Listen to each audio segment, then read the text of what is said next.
Now, what a week it's been for City. Just one win away. What a game! I can't say. By the way, I thought Paris. City were brilliant, but Paris were good as well. If they were at full strength, it'd been, who knows. But City, just one win away from conquering Europe for the very, very first time. History for Manchester City Football Club. They're in the Champions League final for the first time. And the players, the defensive cordon, all jump up and embrace each other. What a team Manchester City are. And they're through to the final in Istanbul. They've beaten PSG with 2 Riyad Mahrez goals. And they've beaten them 4-1 on aggregate. Down the right-hand side, Mahrez brilliant. Kyle Walker was great as well, Trev. Yeah, brilliant. Absolutely superb performance. I was absolutely proud as punch to be there on the night. I thought it was an incredible performance from the players. Loads of pressure on. Obviously, they've fallen at that stage in the tournament before. Never got anywhere further than the semi-final. And to put in that performance on a really cold night, I mean, there was snow on the pitch. It was a real cold snap, and I think it took a few players by surprise, and UEFA, because they didn't have any different coloured balls, and the lads struggled to see the ball early doors. But it was an incredible night, and the performance that the boys put in was really special. I was saying as well to Ray, I hate defenders playing out from the back when they don't need to, but that was exceptional from both sides in that game Tuesday night.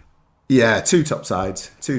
And listen, we will never know what would have happened if Mbappe was playing, but looking at the first leg, Stones and Diaz, they dealt with Mbappe, they dealt with Neymar. So the argument is they would have dealt with him again. And, Diaz has been, what an impact that player's had at the football club. Not just for himself, but he's inspired his teammates, especially John Stones. I think the defending, Trevor, when you haven't got the ball, is brilliant. I mean, if you're going to coach someone, how they hunt it back down in packs, they all go together.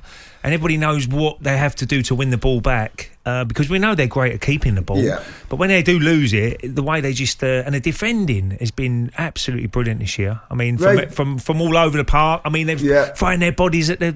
It was absolutely brilliant to watch. They're committed, they're fit. They're obviously doing serious strength and conditioning programs to be able to keep on doing that. They're rotating the squad to safeguard the players' fitness. But they went back to a 4-4-2. It was Bernardo and Kevin De Bruyne who played in that 2 centre-forward positions out of possession. 4-4-2, no gaps in between, sliding across laterally, not too much distance between the midfielders and the defenders. They got out together, they set back together, and it was just back to basics, a really solid foundation. Everyone knew what they had to do, and you could sense from the performance, the first goal was incredible. Will they carry on like that? Sorry, Alan. Because they've been so successful without a number 9. Do you think they will carry on the way they're playing? Because it really seems to work for the system they got at the moment, and the players and the personnel, that Pep might carry on with that next year. I was just going to talk about Aguero there. Someone's talking about Barcelona for Aguero. Yeah. I'd love to see him play a little part either this weekend or in the final itself, Trev. 100%, Al. But it's 100%. a good question, Ray. I personally would like to see a centre forward, but if they champions if they do, they win the Champions, they win the Premier League. Crikey, how can you complain against it? Anyway, Pep is closing in, becoming the first ever City manager to win the Champions League. In just 5 years, Guardiola has won 9 major trophies at City, with some memorable moments along the way. Trevor has whittled them down to his top 3 City moments under Pep. So we have the final list. So let's start at number 3. Number 3. It's Mahrez, left foot in. Oh, it's in again! Manchester City lead 2-1. They've scored twice in 6 minutes. A magnificent free kick. So that was Mahrez putting City 2-1 up away at PSG in the Champions League semi-final. Why is that moment so special, Trev? I think the editing team have got that one wrong. Yeah, I was going to say, because it's sort of... It wasn't the one. It was the first goal at the Etihad on Tuesday night, where they were under a bit of pressure the early parts of the game, and then they scored that goal on the counter-attack, the long ball. It was a fantastic finish, and being there it was a privilege to be there, because the noise that came from the subs, the medical staff, the coaching team, it was euphoric, and it was almost like that single goal they started to really believe that they're going to get to the final. Yeah. And it was an amazing privileged position to be in, to be there. And I was just sad that the fans couldn't experience that live in the stadium. Because we spoke about Mahrez free he's kick. Really he meant to bend it around the wall, didn't he? And he got a bit of luck, so it couldn't be he's that. Really come on. No, it wasn't. Well, let's see if these numpties can get number 2 right. Number 2. Gets into shooting territory. Oh, what a goal! It's Vincent Kompany, and it's Manchester City back in control of the title race again. Yes, with 2 games of the 2018-19 season remaining, City needed to beat Leicester to go back top of the table going into the final day. City captain Vincent Kompany then scored one of the greatest goals in the club's history deep into the second half. City won the league by 1 point ahead of Liverpool. Trev, memories of that, eh? What a strike. That was incredible. And, we've seen footage of that since where his teammates were like, don't do it. He was about 25, 30 yards out, and it's something that he doesn't naturally do.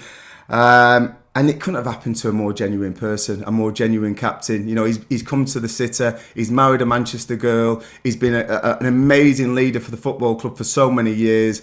And you have to see the last couple of games that he played, and when he was walking off the pitch, he was in tears. It meant so much to him. And that goal epitomised what he brought to Manchester and what he brought to Manchester City. And it was an incredible moment. And that literally won them the league back to back, so they defended the title for the first time in the club's history, and it was a really special moment. So we need to find out Trev's number 1 City moment under Pep. I bet you I know what it is. Here's your winner. Number 1. Manchester City are record breakers once again. Southampton 0, Manchester City 1. 100 points in the Premier League for Pep Guardiola. So I think I'd have gone. I would have gone Aguero. I would have got that wrong. Trevor, you all right this morning? I would have definitely got that wrong. Pep wasn't there with Aguero, so that's why then. Understand the facts. We're talking about Pep's best moments. Why is that one there? It gives you a clue how Pep's best moments. Listen, you're looking at a team that achieved 100 points. The first ever team in the Premier League to do that. It was in the dying seconds of injury time. We'd already won the league. The lads wanted to go to this new territory of 3 figures, and it was a fantastic finish to the game. I remember the game. Great goal. And you can see the scenes now. Pep running down the line, all the subs running down the line. They wanted to get it, they got it, and what a feeling that was for to be a Manchester City fan.